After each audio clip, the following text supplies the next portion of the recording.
you have no reason to be nervous. None whatsoever. And I'm going to tell you why in one word.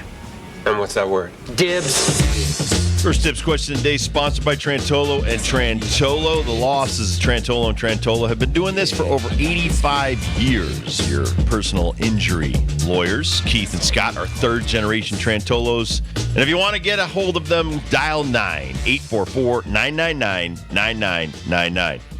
Should Jayson and Jaylen be broken up and go in a different direction for the Celtics? This is the same question we had last year when they lost to the Golden State Warriors in the NBA Finals. And I remember answering it as, they just need to get back in the gym and work harder for next year. And they kind of did that, but they picked up Malcolm Brogdon, who was a big help during the regular season. But I don't know, man. I've watched this act now for, 4 years, 5 years they've been together.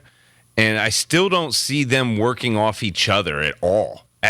Like, it's not a part of the offense to have Jaylen Brown pass to Jayson, Jayson pass to Jaylen. It's more of a one-on-one, your turn, my turn, your turn, my turn.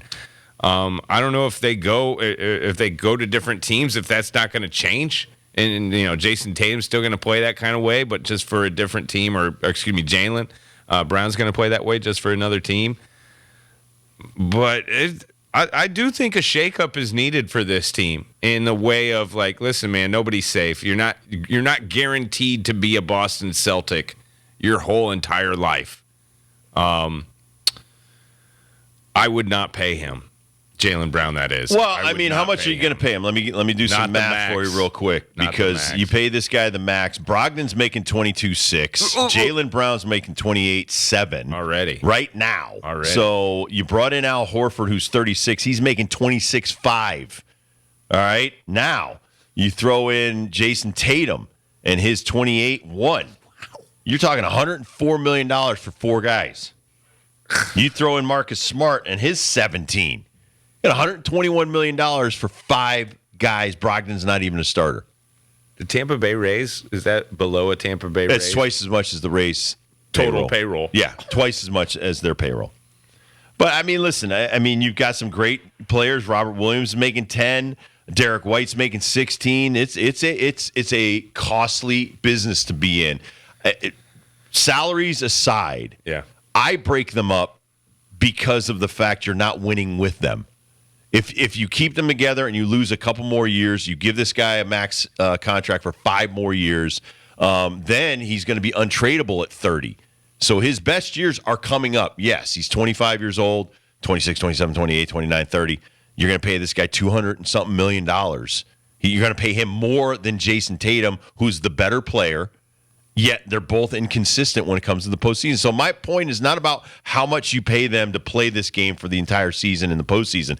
You're paying them to be leaders in the postseason. Al Horford's a leader. He's making leader money.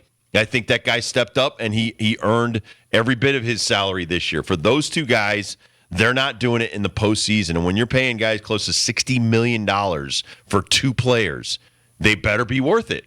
And so now, listen, I'll bring it up again. The GM of the Warriors just stepped down. One of the things that came out of his mouth is the next guy that comes in is going to have to be creative to put a team together, because you get so much you get so much room under the salary cap, then you're done. And this is the type of league right now where a lot of teams are going to face this. As you get older, we can't move these. Look at the New York Yankees. This is another sport without a salary cap, but the luxury tax hurts you, because then you're paying dollar for dollar to other teams to put $250 million on the field.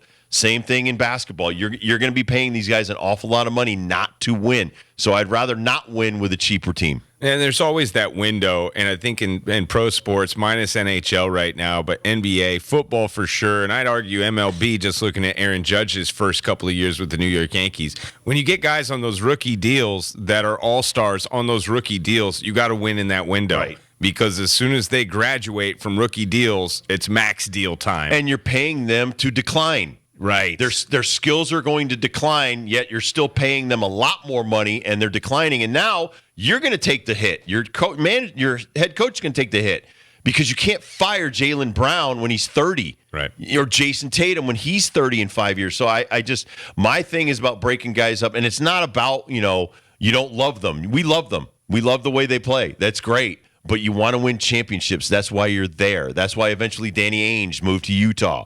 That's why all of these guys, you get to a certain point and you're like, listen, they're not winning with me and we're getting close and stuff. Let somebody else give it a try. And so now you got Brad Stevens is where Danny Ainge was. And he was a hell of a coach, but he couldn't win when he was coaching. So now he's trying to win as a general manager president. It's not easy because like we said, now Nick Nurse, who, if you're putting Nick Nurse up against Joe Mazzulla, who would you take?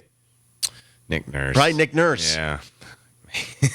Got a championship under his belt. Here's the free agents that are this. I'll argue Jaylen Brown is going to be the best free agent on the list, though. As much as the playoff performance is such a dud and a stinker, like when it comes to arguments, him versus Russell Westbrook, I'm taking Jaylen Brown every day. Him versus James Harden, I'm still taking Jaylen Brown over James Harden. Chris Middleton's going to be interesting. I don't want Kyrie Irving. I don't want Kristaps Porzingis. I don't want D'Angelo Russell. These are your top paid guys that are going to be looking for max deals versus Jaylen Brown. All of those guys, I'd take Jaylen Brown. But watching last night, there is no way I'm paying for 8 turnovers in a Game 7 more than $25 million. He's already overpaid with that kind of result. No. Look at the Philadelphia 76ers that you just brought up, Nick Nurse going there. Tobias Harris is making more than half of the Miami Heat. That's not James Harden. That's not MVP Joel Embiid. That's Tobias Harris. So I know the league is wonky, but it's just like the Rays, man. Look at how that team is so successful balling on a budget and keeping guys hungry as possible and getting rid of guys when they know they've peaked in their performance. It's brilliant. It really is. Right. That's what the Miami Heat's doing. And it's a great point. Tampa Bay will not keep you to the point where now you go into decline. And now we have to pay you big bucks. They'd rather trade for some younger versions that they can mold because that's personality. Right. You also they're coachable. But like you said, I've seen this now and it has not worked. Right. We should probably try something else. It's not working. Agreed.